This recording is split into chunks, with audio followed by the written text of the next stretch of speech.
And we want to take a quick moment to thank our sponsor, who is the sponsor of every Brewstorm Season 1 episode, and that is Doubletake Promotional Marketing.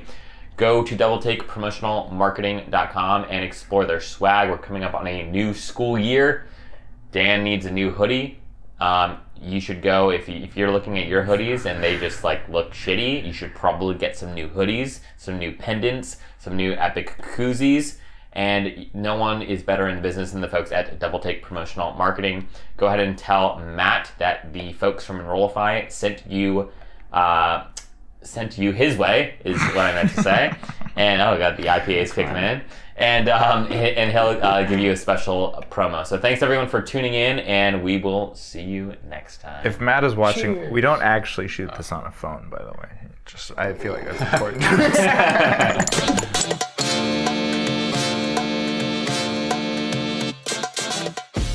I have a hot take. A student needs to be the focal point. I'm gonna get threats from faculty members. Oh, was that the podcast? Did you start the podcast? Yeah. There's at least 4 people on the team that listen to the Brewstorm. It's so unfortunate. Yeah. We're like, Dan, everyone just hates on Dan's fashion. On his fashion? Yeah. Tori told me that she was gonna have Dan chat with him because he admired your clothes. Oh, did you hear that? Dan? You mean the Jordan? Jordan, yeah. He admired Dan's clothes. Yeah. And wanted to know where Dan shopped. And then I told her the story about how at the beginning of a couple Brewstorms ago we were talking about your shacket. She was like, I don't know what a shacket is. I don't actually think it's a super well-known term, but I feel like it's a very accurate term. Yeah, but I told her about it. And I was like, oh, where'd you get it? And I was like, I don't remember, but it was a ladies' store. I remember that was kind of the whole point we were talking about it. Because they didn't have the color you wanted in men's. It's more of it's European, you know? European, it's, yeah. They've got guys' clothes now. Zara does. I think they always have that. I'm talking about, the one we were talking about was Madewell. Madewell does have guys' clothes now. They do. No, you said it was Zara. You said you... No, that's another one of my things. Jeez, dude, you have too many Gotta jackets. keep up. I got one from Banana Republic, one from Zara, one from Madewell. Did you get those pants when you were in New York? These are from Target. Mm. I've had these. Target. Where's your shirt from? This one is from ASOS. ASOS, okay. Anyway, Tori, I hope you're watching. Oh god. I feel like we just have to keep. I feel like we always have to critique your fashion, every episode now. We gotta critique your fashion. It's funny that we This is a terrible fashion. shirt. It is for, a terrible shirt for recording, for filming, because you'll have all the I thought about that. I had no clean clothes, and I don't know. Rough. I guess we're not trying to keep up the professional vibe. I guess we can just do t-shirts and stuff. You wore a hat 2 episodes ago, and I was like, all right, guess we're letting it fly. I guess we've amassed, a whole 30 subscribers, and so now we can Once you're famous, you can do whatever you want. That we once you've made it, it's your attire doesn't really matter. Would you rather watch a podcast where everyone's in suits and stuff, or watch a podcast? I don't know I guess I've never really. Well, I know, but just too extreme. I've never really paid attention to people's shorts and a fashion t-shirt in a podcast. It would have been fun. One of us should have done the Steve Jobs, jeans, black shirt every day. Every time. Yeah. So I was actually thinking about it this morning when I was getting dressed, that I've now started, as of this morning, started going back to the YouTube and make sure I'm not repeating outfits. Yeah, I did that pretty early on. Because I don't have many I hate long sleeve shirts. I hate the way they feel, everything about them. And so I wore all the nice ones I had. If you look at the first couple, I think I went cut shirt, maybe a different cut shirt, and then I went button down, and then I was like, I've worn my 2 cut shirts. I'm gonna wear a hoodie, and it's also Well, I know we need fall. We need fall to get here, so we can actually wear jackets. Can we get a Brewstorm sponsor from Cuts? From Cuts? I wish, dude. Get new shirts every time? Yeah, that'd be nice. Yeah, shout out to Cuts. JK, just kidding. No free ads. All right, what are we talking about today? I don't know. I feel like we need to get the energy up. We need a good topic. Oh, yeah. We need a good We can talk about topic. TikTok. TikTok? TikTok. TikTok. By the way, did you guys see my tweet about, you probably, I don't know if you did, but... Shameless plug. But around the email I got from AMA. Oh, where they do the hyphenated TikTok. TikTok. And I was like, this is everything wrong with AMA. And honestly, the people do the space, they do the dash. Somebody said oops, or had the little GIF of the monkey like that does the like. Oh yeah. And I hovered over her profile and I was like, oh my gosh, maybe she works for AMA and like wrote that email. But she doesn't. No, she doesn't. I checked. Yeah. I know. 'Cause I that did the would've same. been I funny. actually done the same thing, which is really funny. But I mean, like, it's okay to get like if you don't know anything about social, let alone like marketing, it's okay to get that wrong. If you work in social, if you are the American Marketing Association and you get that wrong, what does that say about you? Yeah, I'm sorry. that's bad. Sorry, Yeah, but that's tough. out with the old, in with the new. Yeah.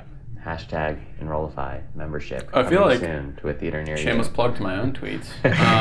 Dude, you've been on a roll. I've Asked liked your about tweets. if TikTok works for recruitment, and I felt like a lot of Sorry, did you hear that slur? Rudely.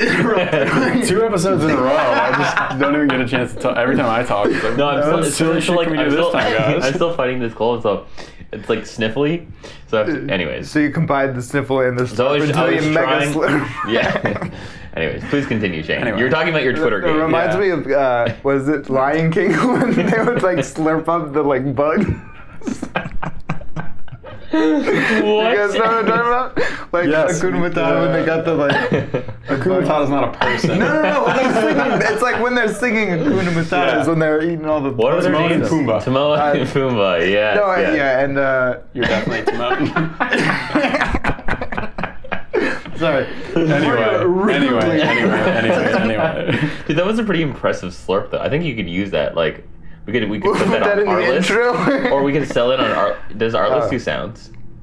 Yeah, stop they do. sound? They do. All right, Well, well. you have to do an upgraded subscription. We don't have an updated. Well, we could upgraded sell that subscription. slurp on Artlist. Yeah. Anyhow. That'd be. This I might be digress. the longest, worst intro we've had. Dude, I think this is great, man. Yeah, me I'm too. having I fun. think it's awesome. I don't think we started recording. Anyway, tweeted about TikTok as like a recruitment strategy, and I feel like I tried to find data on like how it's gone, and it's all impression. It's like the classic vanity stuff. Yeah. No conversion data. No like here are the leads we can attribute anything. My hypothesis is because 1, it doesn't work. 2, it's all a ruse in the hype train. Yeah. And I think people often like, oh well, search. TikTok is taking over a lot of search. Yeah. Yeah, but not for like what you do. So for higher ed specifically. Like great, they're searching for restaurants and trends and life hacks and household projects and all these other things, but they're not looking up like colleges, education. How do I learn more about this? Like I think it's a little bit more B2C, and so I'm skeptical that there's any way to make it truly work for higher ed.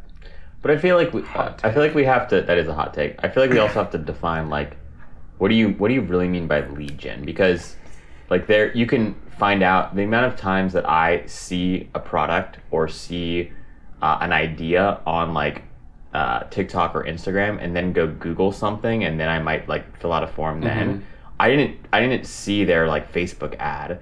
I didn't even see their Instagram ad. I might have seen somebody talk, like an influencer or whatever, talking about them in a reel or on TikTok. And so I feel like where the lines get really blurry is, sure, maybe like conversion from like the app to a landing page on your site is low and hard to do. But I would still argue that if discovery happens there and conversion happens after, TikTok can still be used as you can still categorize it as so lead gen. misaligned with what people are on TikTok for that it doesn't actually do anything. Meaning, you're advertising in a space where nobody's looking for information about what you're advertising on, which is, I think, different than like a LinkedIn, for example, where it's professional first. It's very like business oriented. It's meant to be about career advancement and like sharing all these other, professional stories. It makes sense to have a lot of higher ed advertising on there. TikTok seems a little different. It could be like a chicken or egg kind of situation where, This should be where no one's doing good higher ed marketing. I think, first of all, higher ed doesn't do like cutting edge, incredible marketing in the first place. Hot take. And and then second of all, went to 0%. forgot about our anyway, and then so if I completely lost my train of thought. It's okay. It's You're talking about higher ed not doing good marketing anyways. Yeah. So then why would people go looking for like stuff about higher ed on TikTok if there's not anything good about it anyway? I feel like so far the things I've seen be most successful on TikTok have been like the small businesses where they're making TikToks about their product or their business, or it's like, maybe it's like fashion or something where people are making TikToks about the products and whatnot. Yeah. And I feel like you don't have people talking about necessarily universities or colleges or institutions on TikTok, and you don't also have any schools really doing good TikTok. So then why would anyone go to TikTok looking for anything? Because there's not I don't think they're going. Agree. Well, so if schools maybe were doing better job on TikTok, then maybe that would instigate more of a community of people talking about it on the platform. There's not enough presence. Yeah, exactly. Okay. I mean, yeah. So I'm going to take the contrarian view here for a couple of reasons. Good. Otherwise, this episode would end. One, I feel like. So like college talk, right, for example, has grown exponentially. There are schools that are doing TikTok well. They are few and far between. I think of Colorado School of Mines. They're doing like a kick-ass job on TikTok. Obviously, like University of Florida is doing really cool stuff.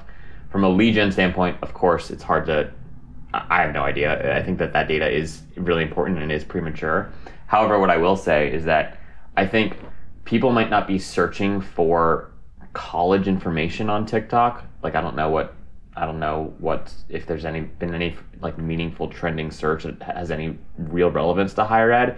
But if they're using it, for example, to like, those TikToks on like salary transparency where they go and they say, hey, like who are you? Like how much do you make? Like where do you work? All this stuff. I think colleges could advertise after those types of TikToks, right? So it's like, hey, someone's watching how much somebody makes they're an engineer living in Northern Virginia. How much are they making? Right after that, if you're a master's program, having an ad that was like, hey, by the way, we're in DC, in the DC metro area, our graduates on average make X after getting a master's in engineering or whatever it is. So I think like it's maybe a little bit of like a contrary, like a little bit of a different approach that you would take to like Facebook advertising. Also, TikTok advertising is just like not as robust yet. It's still early, but I think that the more important question is like, where is attention going, right? So if attention is in a platform and is only increasing on a platform, even if it's not the best tool for lead gen at this juncture, it's like the early days of Facebook. It will get there. Yes and no. Nobody talks about YouTube. What do you mean? I think from 18 to 29 ages, 91% of people in the U.S. are on YouTube daily. Yeah, and TikTok trends are not that far behind that, if at all behind that. I think they're like 40-50%. No, of people in that demographic. Yeah, on TikTok. All right, we should check that. Yeah. Okay, we should check this. We should fact check this. We need a fact checker. We're almost That's at that point. So back to my tweet game. Tweeted out today my top 3 like Google searches because they were just the most scattered random things, and one of them was TikTok usage in the US. I also found 4 different things. All right, let's Google this right now. Keep talking. Well, my point is you're going to Google and you're going to find 4 different answers. Well, that's probably for YouTube too. But they're very, very different. It's from as low as like usage. 21% to as high as like 60%, which is why I'm pretty confident it's nowhere near 91%. I would believe if you are correct that YouTube is like more popular than TikTok as far as broadly. It's probably just like the people who are using using TikTok are using it. All right, this says so much this says more than 80% use TikTok daily. What age? Or all users? It says all users. Yeah. But I mean, come on, most of those are going to be 18 to 20 some odd, or 16 to some odd. 29 for the. They broke it down into different demographics too. I think the. Well, okay, so TikTok advertising too. One thing to its credit, if you're going after undergrad, is you can target 13 to 17-year-olds on TikTok. Yeah, which you can't do on. on any of the other major platforms. Yeah, so TikTok will reach. Yeah, okay. Because I think 13 to 17 was really high. It was like a. I don't remember what I saw, but I think it was in the 70s. And then it was like 18 to 25 was at like 32%. Yeah. This is out of 100 of their total demographic. Yeah. And then it was something like 26% was that next bracket of like 30 to 35. So in terms of like monthly users. TikTok has more than 1 billion users per month, according to Influencer Marketing Hub. And while YouTube has over 2 billion users per month. So twice as many people on YouTube than on TikTok per month. Which again makes sense because also that demographic is also like, there's a lot of young kids, like really young kids, 5, 6, 7, 8-year-olds that like watch YouTube and like that's where they go for entertainment. So, but okay, to your point, I think it's valid. I think that like we can have a conversation about like, is YouTube or TikTok a better lead gen play right now? I think if we're being true to the core topic, it's like sticking with TikTok, right? Could it be a viable solution for lead gen? And I would just say it's still a little too early to know that, but I do think it is. Yeah. And again, maybe it's not in-app, like maybe it's not like Facebook lead ad equivalent, like conversions, but like the amount of times I see something and it's not even just me. Like I remember, but I totally get it. Yeah. For products, it makes way more sense. Sure. But you could say that's true for Instagram. That's true for Facebook. I think it's true for literally everything. I have the same take for Instagram. Higher ed just shouldn't advertise. Not on Instagram and not on TikTok. I don't think. But I mean, it's still in where again, it depends on your institution. I think if you're already somewhat of like a hype train, big name school, maybe it makes a little sense. University of Florida, right? You have a Division I program. You're amazing at softball, baseball, football. Like you have these things that you can kind of, and your campus is amazing. You have all these things you can kind of build on, and you're a national brand, whether you know it or not. Whereas a smaller school in the Midwest, not even that much smaller than Florida, like Kent State in Ohio, they're huge. Yeah. But like you're not a national brand. Yeah. If you go ask people in Florida, you ever heard of Kent State? They'll be like, no. If you ask people in Ohio, have you ever heard of Florida? They'd be like, yeah, of course. Yeah. So I feel like that, it's like, how do we maximize our brand presence? Yeah. TikTok's a really good one. Yeah. If you're looking for like, how do we grow our brand presence? I don't think TikTok's the place for you. Oh, I totally disagree.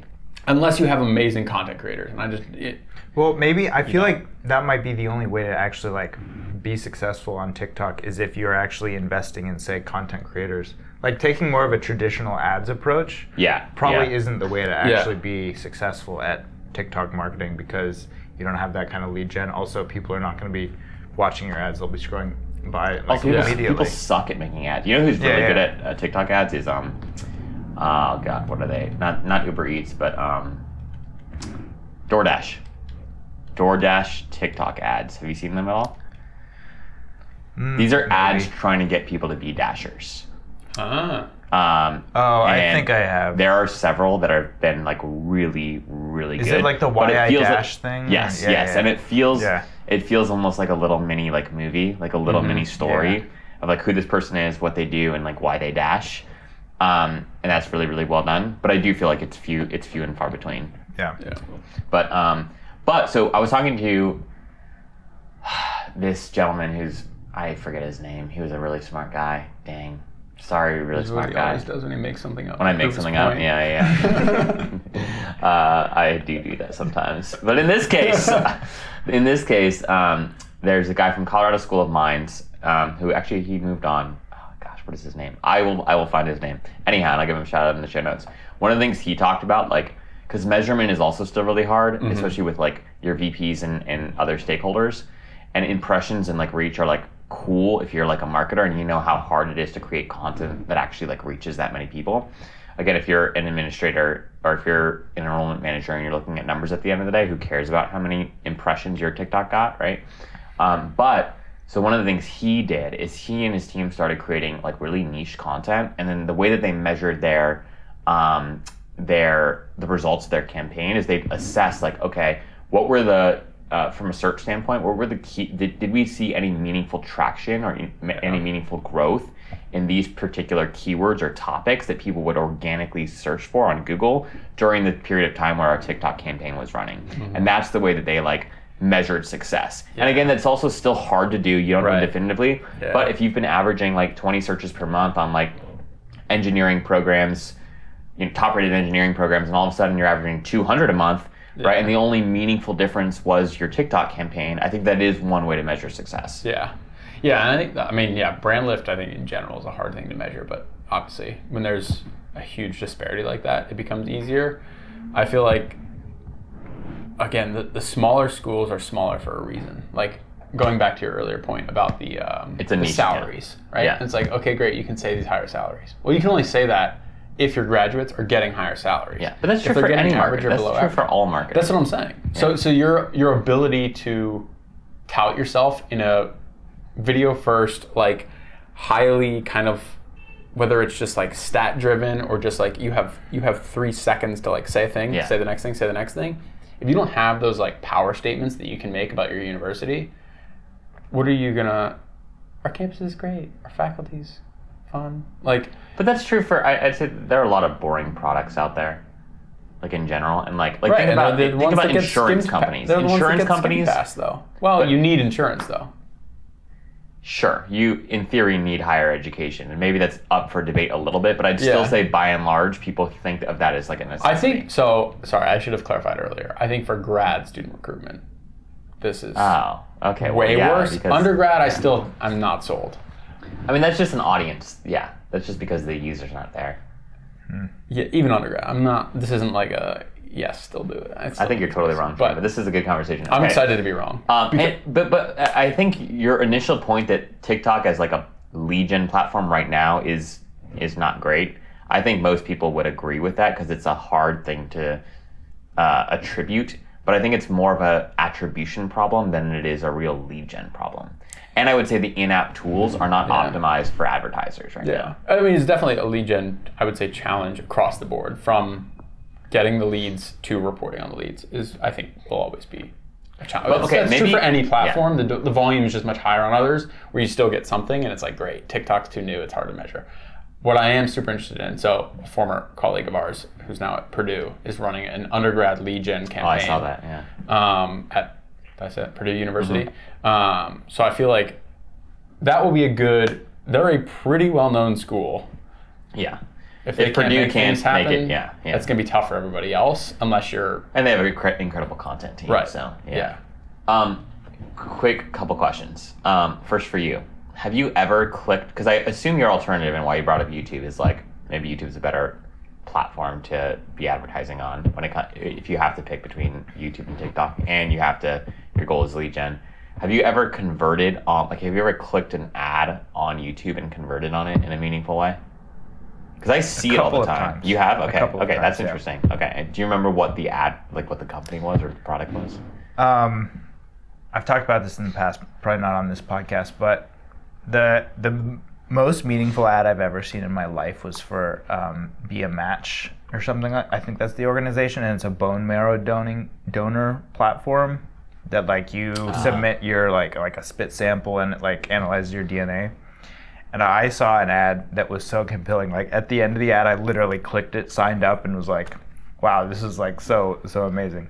I know I've clicked on there are products that I click on sometimes on YouTube, but it's I do actually no I do click on YouTube ads enough because sometimes I want to share the ad so I can save the ad for myself and share the link to it to send to myself, and I think they got rid of that feature recently, and so I've noticed that I missed that feature. So I do it a fair amount on YouTube. Yeah. I don't know if I can say do you convert on YouTube ads? No, not on pre-roll YouTube ads. Yeah. Because I feel like I'm there to watch a particular video. Yeah, I'm not somebody that's on YouTube that's just what do I feel like watching? I don't know. Let me just pick something. Yeah. It's more of I want to watch this thing. Yeah. Then I go into the rabbit hole and spend until 2 a.m. watching random videos. Yeah. But I feel like the in-video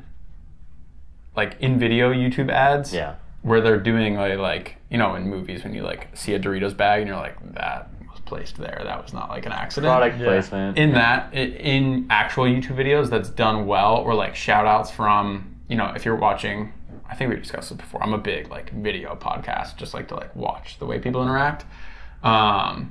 If they promote something and then they do the little, hollow box that kind of links to their website and their, discount code, whatever, I'll open in a new tab and I'll go check it out after.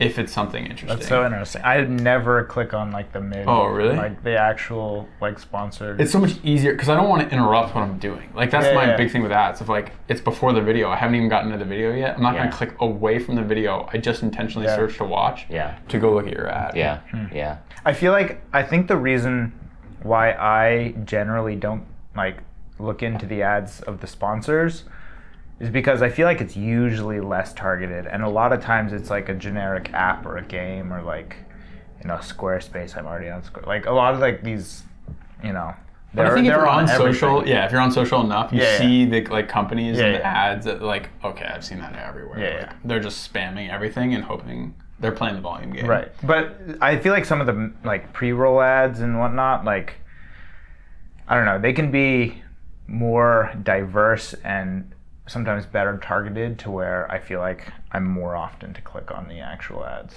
But if you're watching the same video, for example, so you're watching I don't even know, I'm trying to think of, Martin Scorsese starts a video podcast, and he's promoting video equipment. And he was like, this piece of equipment, it's amazing. Highly recommend it. The mics are great. They don't cut out. They don't cut out. Low bar. No one else will get that. You'll get it. Highly recommend. You wouldn't be like, oh, let me check that out. Like you're watching that video because you respect his opinion on no, you're right. Video, and I feel like that makes more sense because it's a regular podcast you watch, not like, let me go watch a random podcast I've never seen before. Oh, they're promoting this thing. That has nothing to do with me. Like, that's just as random as the other pre-roll ads. That's true. Yeah. That's a good point. Yeah. What's the point of this? The point of this, this is to give Shane a little bit of time to talk about why he thinks YouTube is a better platform for people to be marketing on right now. I still feel like what we haven't done... Never said that. Just that people spend more time on YouTube. Way more time on YouTube than TikTok. Fair. I also don't think YouTube's good for the same reason. I don't. But I think it is for under. YouTube is the gold standard. You can't. First of all, I think if you're thinking from a graduate student recruitment lens, it's also like that's not. A lot of people that are listening to this are probably at the undergraduate level, anyways. And so and that's where all the money is, and that's where you can actually afford to spend on new places, and where you can afford to spend on creative. And I feel like it's really about like, where is attention going? Like I understand that the platform might not be like perfectly optimized for lead ads or whatever right now, and maybe these people who spend a lot of time, probably all day, thinking about these things way more than we do, realize that, hey, just copying Facebook's like approach to advertising may not be the best approach, right? So they're thinking a little bit differently about how their offerings for advertisers and whatnot already. So at the end of the day, I feel like it's just like, it's less about like, do you need to be on these platforms that are harnessing the attention of the next generations in very meaningful ways? And the better question is like, what is the most effective way to be on these platforms? Like, I don't feel like anyone listening, like if someone walks away from this conversation thinking like they don't need a presence or they don't need to care about TikTok or YouTube, I feel like that's like that's meaningfully wrong. Like that's a terrible conclusion to come to. Yeah. What I do think though is like these platforms, I mean YouTube's been around for forever, but TikTok in particular, it's like Facebook in 2011, where like organic reach is still a thing. There's a lot of opportunity. The people that build really strong brand presence now have a stronger likelihood of holding on to that, at least for a couple of years. And the people that wait because lead gen isn't incredibly obvious at this exact moment, I feel like are gonna have to play catch up in the same way that many schools had to play catch up when Facebook all of a sudden dropped organic reach to like 1%. Yeah. And so anyways, I agree with that. I would say on the other extreme is somebody walking away going, well, everybody's attention's going to TikTok. I just need to be on TikTok. Yeah, I mean, that's a stupid reason to do platform anything. And be just like, well, we got to put out a video on TikTok, and every week we got to do something because it's TikTok and that's where attention's going. And then people put out poor quality, and where it's just like, I don't think you realize the harm you're almost doing to your brand, rather than like really elevating it with well thought out once a month content, better than once a week when it's crappy. And how can you really make something, again, to the schools that can't be like, we have amazing salary or all these other things, like. You can't rely on maybe some of the metrics that some of the top schools are. That's why you're probably not a top school. there are still people that aren't going to get into the top schools that are looking to go somewhere. Like, how can you connect with those people? I think figuring out what that is and then being able to create content that speaks to them, that's way harder, to be honest. It's way harder, but you have to do it.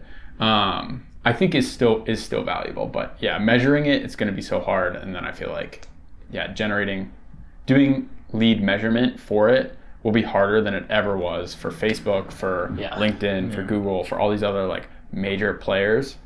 It's kind of now gotten to a point where like, all right, we got it all. TikTok might be going in that direction. That could be 2 years away. Yeah. You can't just throw money at something for 2 years and have no idea how it's going. So what are you going to measure? What I would just argue is yes, that's a really good question, and I think it's more about being very disciplined around like how are we going to evaluate the success of the time put here. Right now, the success cannot be measured easily by new prospects that are generated or new inquiries that are generated from TikTok campaigns necessarily. We'll see what the results of produced campaigns are and how they're measuring it. But like what you could do is you could say, hey, what we're trying to do over the next like 6 months is we're trying to determine what are the content topics that work best on this platform that also align with our strategic plan as an organization. So for example, like people could start putting out content, right? Maybe you really want to increase your reputation as a school that we were talking about, like becoming a pilot, right? Like there's a shortage of pilots right now. Maybe you've got a program. Actually, Kent State has this program, right? Maybe you want to increase your just brand awareness, and really your objective is, will more people know about our program than they did before? Maybe you measure that by increasing organic search around relevant topics or keywords. Maybe you assess this by doing a survey to X number of prospects, like, ooh, that was loud. X number of prospects, right, that may have interacted with that campaign as they thought about your school, etc. So there are ways, albeit like difficult, to still measure like brand impact and brand reach. But I think it's, what am I saying? What I'm basically saying is there are ways to measure this stuff. I think the most disciplined marketers will communicate to leadership that like, we're not measuring this in terms of lead gen, but we're also not just measuring this in terms of like overall impressions and reach. What we're really trying to answer are these like 3 questions. And question 1 is around what is the content that works best on this platform? Question 2, which of our programs does it actually make sense to advertise for, if any, on this platform?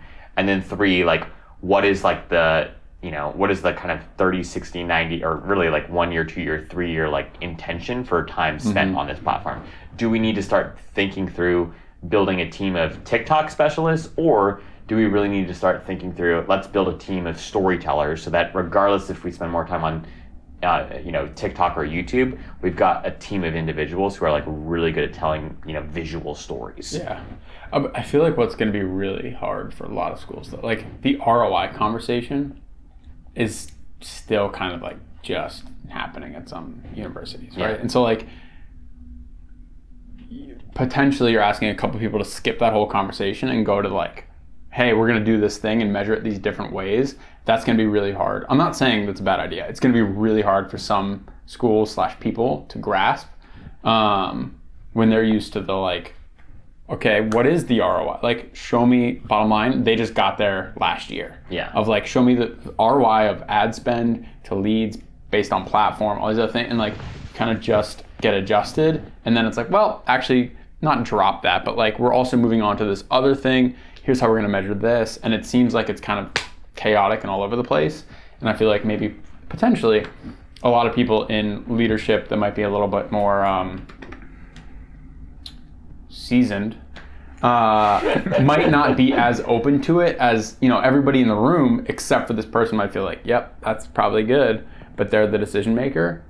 What else can you bring to the table to convince that person like, no, this is how we need to do things moving forward? Again, I'm not disagreeing with you. I think that's just gonna be a tough conversation for a lot of people to have. Yeah, I mean, I think the way that you approach this is like thinking about your own programs. Like most schools have like a flagship program, if not multiple like flagship programs, and the kind of marketing attention and like resources that your flagship programs need compared to your other programs, like it's just not the same. You might have a kick-ass faculty member that's like really good at promoting your creative your fine arts program or something like that, and maybe you have a top-rated fine arts program. That particular program might not need as much marketing attention as other programs, and so in the same way, like, but it still needs support. It still needs some way of measuring, the impact that it does get. What is that return? So I think in like a similar fashion, when it comes to channel strategy, right? It's really important to understand, like, hey, TikTok is like a baby right now. Like, there's a ton of attention. It's really hard to measure impact, but like, it's a playground that we have to be like playing on. Mm-hmm. So here is how we're going to think about whether or not we should be spending more time, less time, or an equivalent amount of time on this platform over the next 6 months. And this is what we're going to hold ourselves accountable to. Versus Facebook, it's a very seasoned platform. It's been around for a really, really, really long time.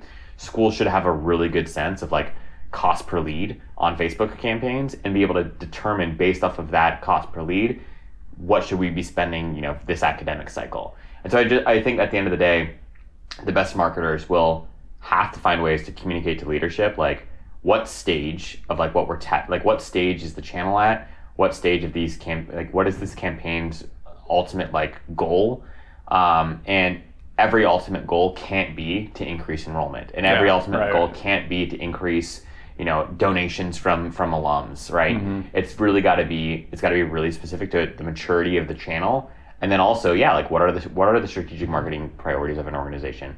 Maybe Facebook is totally dried up, or maybe you're an institution that like for whatever, like you have a very strong a strong stance against Facebook, and your faculty have been very public about its harms and yada yada yada. Yeah. Maybe you don't want to spend any money on Facebook this next academic year. Where's that money going, and how are you going to help other people understand that the leads that you get from these other channels just aren't going to be the quantity that you're used to generating from something like Facebook. Yeah. And that's okay, because we made a stance and we say we're not going to do this. Yeah, there are a lot of major institutions that are moving away from Facebook. Like entirely. For principal reasons and moral reasons, less so than it doesn't work. Yeah. Like, and I think, that's a good point of like, okay, you're kind of confined to Google now. Like, I think we've all probably come to the conclusion Twitter really isn't the platform to be advertising on. So if you're not moving into TikTok and you're saying no to Facebook and Instagram, you're left with Google, and that's, that really kind of boxes you in compared to everybody else. And what are you doing to kind of supplement that, advertising that you were doing with Facebook and Instagram, to again really hit that exposure? And I think that's where, again, it comes back to the eyeballs of like, well, you got to be on one of the platforms that's getting all the eyeballs. And I'd just be curious what smaller institutions that don't have national rankings, that don't have amazing campuses, huge outcome things that are worth shouting from the rooftops, how they leverage TikTok. And I'm not being pessimistic, I'm genuinely curious what they do to like really leverage themselves as a place that prospective students want to go. Yeah, it's harder because you can spend weeks tweaking like the copy and like the creative for like a Facebook traffic ad or a Facebook lead ad, right? And a lot of people can weigh in, a lot of people can review, and the targeting is incredible. It's not just like 10x, it's like 100x, if not 1,000x more challenging to put together a video that does the same thing. Yeah. Dan, from a video standpoint, we'll end on this. What would you like to see in a TikTok ad by a school that would just make you stop and watch? Don't have to click, don't have to convert, don't have to do anything. You'd stop and watch, and you'd be like, oh, that's cool. I mean, thinking about the kind of TikTok ads that a school would put together, I even think about like, if you were boasting about your top, stats and your big salaries that your grads are getting or whatever, I wonder like how well that would actually do compared to, and just like a generic video, like not a lot of like creative effort put into it, compared to let's say it's one of those like, more boring schools that doesn't have as much to brag about. But if they're putting out content that's telling more of like the story of their campus, the story of their students, and like a little bit more of like a personal, storytelling, having a team of storytellers, like I feel like because not a lot of people are putting effort into it, I wonder if there's more of like a leveling of the playing field on TikTok, because maybe the smaller schools can come in, tell a really great story that people will actually be interested in like watching, compared to just like the stats. Like no one's on TikTok for stat. They're there for like, you know, I guess equip you. that's probably true of what they've been doing on every platform actually. So maybe that point's null and void. In that on Facebook, they still can't tout these stats. On Google, they still can't tout these stats. Like they're kind of left to what they know or what they've seen work on other platforms. Yeah. Or if they haven't seen it work, like, hey, reinvent yourself a little bit. Try these other things. Yeah, I do think the challenge of TikTok though, compared to like Facebook, I think that the overall quality of content is lower. You're not looking at like really great stuff all the time when you're scrolling through your feed. When you're looking, scrolling through TikTok, you're just looking at funny video after funny video after funny video, and like that's a lot to compete with. So I feel like that is like the fundamental challenge of TikTok, and probably why most schools have not been able to be successful. Yeah, but it is a good. You need to be a good mix, I would think. Yeah, creative marketing at the same time, but also like funny. Yeah, and I feel like that's the general. People go to. I think of TikTok very similar to the way I think of like Vine. Of like, I'm on here really to be entertained first. Any learning that happens, that's a bonus. Yeah. But like, that's not why I'm here. Right. And I think the schools that can really leverage funny. Every school has hilarious students that are like, let's say obnoxious just for the sake of it, and like they would be hilarious. And at the very least, like, some people it's not for them. Other people are like, I want to go to school. Like those are the types of people I want to be around, versus our outcomes of this, that, and people are like, some people don't care about that either, and like you're gonna get a mixed bag. But my like last hot take before we wrap is that how everyone's like students like don't care about like polished content, like students like just want like authentic content, and like they just want like Dan in his bedroom talking to his camera. I don't buy it. I don't buy it. I understand how that can work, but I think if a school really wanted to stand out, based off of what you were just saying even a second ago, produce freaking kick-ass, high-quality TikToks. Bring your entire video team, record vertically, right? Yeah, vertically. I always get vertical. I always get vertical and horizontal, and I can't get it right. I always have to think through. Anyway, look at Horizon. There we go. I struggled in 4th grade as well. In 5th grade as well, yeah.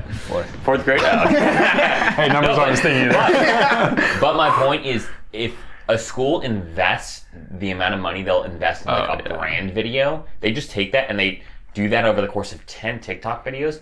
The quality of it, like I think about the TikTok you and your buddy Sam made during like the offset, like during the start of COVID. That was such a contrast to everything else on the platform. It was so well produced, and it took a shit ton of time. Yeah. But that's the contrast. I don't know why people aren't doing that. I think it's also, if you have people thinking about this, like if you don't have the right creative team who's trying to put together something that's too polished and trying to put together something without enough personality and with not enough like actual humor and polished like is the wrong catchiness. word. I was gonna say there's a huge. Highly I think produced. people highly produced, but the totally authenticity and like shitty production are not content. the same. Yeah. Like you can be 100%. super authentic and have a high quality video.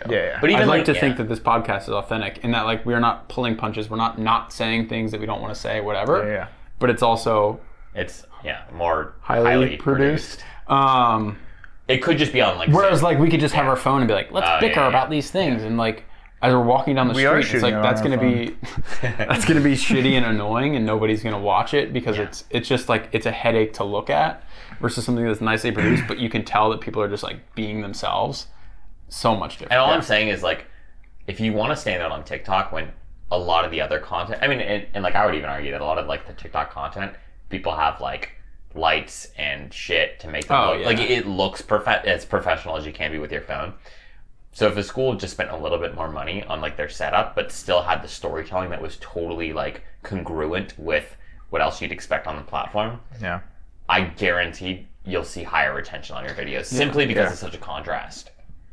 I feel like there is something, and I don't think this is a polished idea, but there is something to bringing in actual students who understand the platform and understand the students that they're trying to like reach, to actually formulate and come up with the concepts for the videos. 100%. That's the other thing. They're your judges. You don't want some 50-year-old dude Yeah. that's worked in higher ed for 20 years to be like, here's the video I think we should create. And it's like, buddy, you don't know what you're talking about. Why don't we let the people that were prospective students a year ago make this video? They know what the 17-year-old, 18-year-old wants. And even if it's a shitty video, like, at least it like feels like it's coming from a good place. Whereas like, if you see a shitty video that obviously like some old person has made, then like you can tell, and it's just so much more uncomfortable. That's the classic, like, you're trying to be here because you know eyeballs are here, not because you think this is valuable. But. Yeah, it's like every once in a while you're on TikTok and you see like an ad that is horizontal and not vertical. Have you ever seen that? It's like a school that like uploads their like video, like their like promo video or whatever, their brand video, and it's just like, oh my gosh, you just hurt yourself. Yeah. Like, you just told the entire world that you don't understand this platform. I'm sure if you click to their website, it's the same video that's in their banner. Oh, yeah, 100%. 100%. Yeah. All right, gentlemen. Well, good conversation. We want to take a quick moment to thank our sponsor, who is the sponsor of every Brewstorm Season 1 episode, and that is Doubletake Promotional Marketing. Go to doubleTakePromotionalMarketing.com and explore their swag. We're coming up on a new school year. Dan needs a new hoodie. You should go, if you're looking at your hoodies and they just like look shitty, you should probably get some new hoodies, some new pendants, some new epic koozies, and no one is better in the business than the folks at Doubletake Promotional Marketing. Go ahead and tell Matt that the folks from Enrollify sent you his way, is what I meant to say. And oh god, the IPA is kicking in. And he'll give you a special promo. So thanks everyone for tuning in, and we will see you next time. If Matt is watching, we don't actually shoot this on a phone, by the way. Just I feel like that's important. That was good. Honestly. And I'll do the Porky the Pig. That's all, folks. All right, we good?